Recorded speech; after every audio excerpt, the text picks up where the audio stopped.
47 arrested, 800 million, 800 union recovered. European Union officials implicated in the largest transnational mining in history. 4:32 a.m. Nuuk, Greenland. The temperature hovered at 18 degrees Fahrenheit. Arctic winds screamed across the tarmac of Nuuk International Airport, turning the pre-dawn darkness into a swirling void of snow and ice.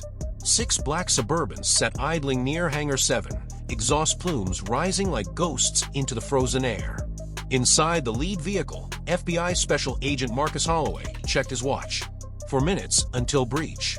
His breath fogged the window as he stared at the corrugated metal structure 200 yards ahead, a warehouse registered to Nordic Rare Earth Solutions, a company that, until 72 hours ago, didn't exist in any legitimate corporate database. All units stand by, Holloway's voice crackled through encrypted radios. We go on my mark. Behind him, 23 federal agents from the FBI's International Corruption Unit sat rigid in tactical gear. Beside them, Danish National Police SWAT operators checked magazine seals one final time. This wasn't a standard raid. This was the culmination of an 18-month investigation that had started with a single suspicious wire transfer and metastasized into something far darker. 4:36 a.m. Execute, execute, execute. Flashbangs shattered windows. Battering rams tore through reinforced doors. Agents flooded inside, tactical lights cutting through darkness, voices shouting commands in 3 languages. The warehouse interior smelled like diesel fuel and old concrete. Rows of industrial shelving stretched into shadows. Pallets wrapped in opaque plastic lined the walls. But it was what sat in the center of the space that stopped Holloway mid-stride. 3 shipping containers. Doors open. Empty. Not empty like abandoned. Empty like recently evacuated. Agent Sarah Chun, the unit's forensic analyst, swept her flashlight across oil stains on the concrete floor. Fresh. Hours old, maybe less. Tire treads still visible in the thin layer of Arctic dust. They knew, Chun said quietly. Someone tipped them. Holloway's jaw clenched. He moved deeper into the warehouse, past the containers, toward a prefabricated office structure built against the back wall. The door hung slightly ajar. Inside, a single desk, a laptop still warm to the touch, and a wall-mounted corkboard covered in maps, geological surveys of Greenland's southern coastline, satellite imagery marked with red circles, shipping manifests dated back 14 months. Chun booted the laptop. The screen flickered to life, password protection disabled. Someone had left this intentionally. On the desktop, a single folder labeled Insurance. She clicked it open. 2,416 documents. Contracts. Wire transfer receipts. Signed agreements between Nordic Rare Earth Solutions and mining cooperatives that, according to Greenland's Ministry of Mineral Resources, had never been licensed. Email chains between shell company executives and individuals with email signatures that read European Commission, Directorate General for Trade. And photographs. Dozens of them. European officials shaking hands with men in tailored suits. Champagne toasts at Brussels galas. Private jet manifests. Hotel invoices from Reykjavik to Copenhagen. Jesus Christ, Chun whispered. Holloway leaned over her shoulder reading. His face went pale. Get this to Washington. Now. If you want to see how deep this goes, hit like right now. 72 hours earlier. April 11th, 2026. FBI headquarters, Washington, D.C. The investigation had started innocuously. A routine financial crimes enforcement network alert flagged a $4.7 million wire transfer from a Cayman Islands account to a Danish shell company called Fjord Capital Investments. The transaction itself wasn't unusual. International capital flows in that range happened thousands of times daily. What triggered the algorithmic warning was the recipient's metadata. Fjord Capital had been registered 6 weeks prior with a Copenhagen address that, upon cross-reference, belonged to a shuttered bakery. The company listed no employees, no tax filings, no website, yet it had received 12 separate wire transfers totaling $63 million in 42 days. Agent Holloway had been assigned the case almost by accident, a rotation coincidence. He'd spent the first week assuming it was standard money laundering. Cryptocurrency conversion, maybe. Tax evasion at worst. Then the geologists started disappearing. March 22nd, 2026. Kakartok, Greenland. Dr. Henning Johansen, a geophysical surveyor for the Greenland Survey Authority, failed to report for his scheduled helicopter transport from a rare earth mineral survey site near the southern ice sheet. Search teams found his camp intact, equipment untouched, personal belongings undisturbed. But Johansen himself vanished. 3 days later, Dr. Elise Mortensen, another geologist working a separate survey grid 80 kilometers north, also disappeared under identical circumstances. Local authorities initially classified both as environmental accidents, researchers lost to crevasse falls, or sudden weather. But Greenland's geology community began whispering. Both scientists had been surveying regions flagged for neodymium deposits, rare earth elements critical for electric vehicle batteries, wind turbines, and military electronics. Elements worth billions on international markets. And both had recently filed confidential reports with Greenland's Ministry of Mineral Resources, reports that questioned the legitimacy of mining claims filed by a company called Nordic Rare Earth Solutions. When Holloway's financial investigation intersected with Interpol's missing persons database, the pattern emerged. Fjord Capital Investments was a subsidiary of Nordic Rare Earth Solutions. Nordic Rare Earth Solutions held 17 mining concessions across Greenland's mineral-rich southern territory. And those concessions, according to 3 independent audits Holloway commissioned, were based on falsified geological surveys, forged government permits, and extraction rights that legally didn't exist. Someone was claiming ownership of Greenland's rare earth deposits through fabricated paperwork. And someone was making those who questioned it disappear. Comment exposed if you're ready to see who sold us out. April 12, 2026. 11:47 p.m. Brussels, Belgium. The investigation expanded. Holloway's team pulled every communication thread connected to Nordic Rare Earth Solutions. What they found shattered assumptions about scale. The scheme wasn't just corporate fraud. It was institutional infiltration. Encrypted email servers traced back to IP addresses inside the European Commission's Berlaymont building. Purchase orders for geological survey equipment routed through EU procurement channels. And most damningly, official letters of endorsement for Nordic Rare Earth Solutions signed by Henrik Voss, Deputy Director General for Trade Policy, and Claudia Reinhardt, Senior Advisor to the European Commission President. These weren't low-level functionaries. These were architects of European Union trade policy. Individuals with direct access to international mining agreements, regulatory frameworks, and the legal authority to legitimize extraction operations across Arctic territories. The con was elegant in its simplicity. Nordic Rare Earth Solutions would fabricate mining claims in Greenland using forged permits. European officials would issue validation reports, lending institutional credibility to the claims. Investment firms, legitimate ones unaware of the fraud, would then purchase equity stakes in concessions, believing they were buying rights to real mineral deposits worth hundreds of millions. The money flowed upward. Nordic Rare Earth Solutions received capital investments. The investments were siphoned through shell companies in the Caymans, Luxembourg, and Cyprus. And a percentage, investigators later calculated it at 18%, was kicked back to the European officials who'd provided the false legitimacy. It was a Ponzi scheme wrapped in geopolitical legitimacy, and it had been running for at least 3 years. April 13, 2026. Danish National Police Headquarters, Copenhagen. By the time Holloway's team coordinated with Danish authorities, the scope was undeniable. 47 individuals across 6 countries. Networks spanning Brussels, Copenhagen, Reykjavik, Luxembourg City, and Georgetown, Cayman Islands. But the architects remained elusive. Henrik Voss had disappeared from his Brussels apartment 4 days prior. His official leave request cited family emergency in Bavaria. His mobile phone last pinged a cell tower near Munich International Airport before going dark. Claudia Reinhardt's whereabouts were equally opaque. Her assistant claimed she'd taken medical leave.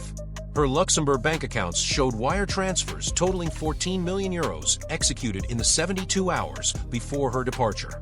The masterminds were running. Then forensic analysts cracked Nordic Rare Earth Solutions' encrypted server. Inside, a communication log between someone using the alias Magnus and multiple European Commission email addresses. The conversations dated back 38 months. Detailed instructions on permit falsification, strategies for evading Greenland's regulatory oversight, and most critically, travel itineraries. Magnus had been in Greenland. Recently, a private jet manifest showed a flight from Brussels to Nuuk on April 9th under a corporate charter registered to Fjord Capital Investments. The plane had never returned. Agent Chen cross-referenced Greenland aviation records. The aircraft, a Bombardier Global 7500, was still parked at Nuuk International. Customs logs showed no departure filing. They were still there. April 14, 2026. 4:45 a.m. Nuuk, Greenland. Post-raid. Holloway stood in the empty warehouse, the laptop's glow illuminating his face. The insurance folder wasn't just evidence. It was a confession. A scorched earth contingency left behind by someone who knew the operation was collapsing. Danish tactical units were already mobilizing toward 3 additional locations across Nuuk: hotels, rental properties, and a private estate registered to a Luxembourg holding company. Interpol had issued red notices for Voss and Reinhardt. European Commission investigators were executing simultaneous raids in Brussels. The net was closing. Chen's phone buzzed. She answered, listened, then looked at Holloway with an expression somewhere between disbelief and vindication. "They found them," she said. "All of them." April 14, 2026. 6:18 a.m. Nuuk Harbor District. The operation unfolded with military precision. 23 individuals detained at the Hotel Arctic, a luxury property overlooking Nuuk Fjord.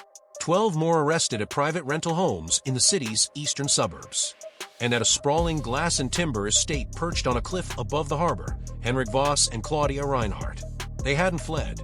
They'd been waiting. When Danish SWAT units breached this state, they found both officials in the living room, dressed in business attire, suitcases packed beside them. No resistance. No drama. Just 2 people who'd calculated that running would be worse than negotiating. On the coffee table between them, a leather briefcase containing $2.3 million in cash, 6 passports under different identities, and a USB drive. Voss spoke first. "We want to cooperate." The USB drive contained everything. Wire transfer logs tracing $427 million through 14 shell companies. Contracts with Chinese rare earth processing firms who'd agreed to purchase the non-existent Greenland minerals.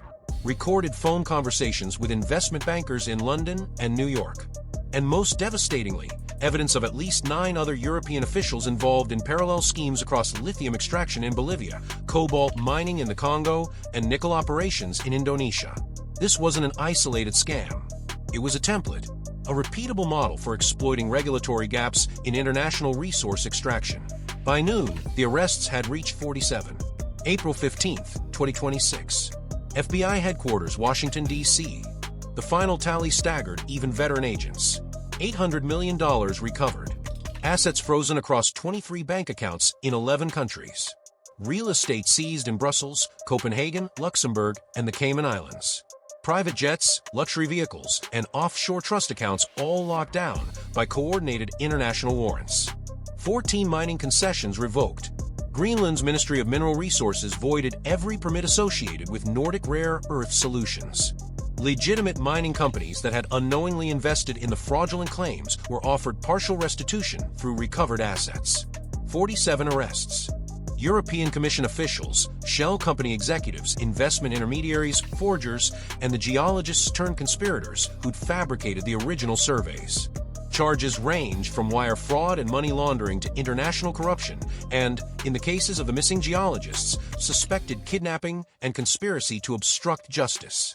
Dr. Henning Johansson and Dr. Elise Mortensen were found alive on April 16th, detained in a remote cabin near Narsarsuaq. They'd been held under threat but unharmed, leveraged to keep other geologists silent. May 3, 2026. United States District Court, Southern District of New York. Henrik Voss stood before the judge, hands clasped, face drained of the confidence that once commanded European trade negotiations. The depth of institutional betrayal in this case is profound, Judge Miriam Castellano stated from the bench. You exploited your positions of public trust to orchestrate a transnational fraud that undermined sovereign resource governance, defrauded legitimate investors, and endangered the lives of whistleblowers. The court will not treat this leniently. Voss received 14 years in federal prison. Reinhardt, 12. Sentences for the other 45 defendants ranged from 8 months to 11 years, depending on culpability and cooperation. But the legal proceedings were only the surface. The case triggered institutional earthquakes. The European Commission launched an internal investigation that resulted in 17 resignations and the restructuring of its trade policy oversight mechanisms.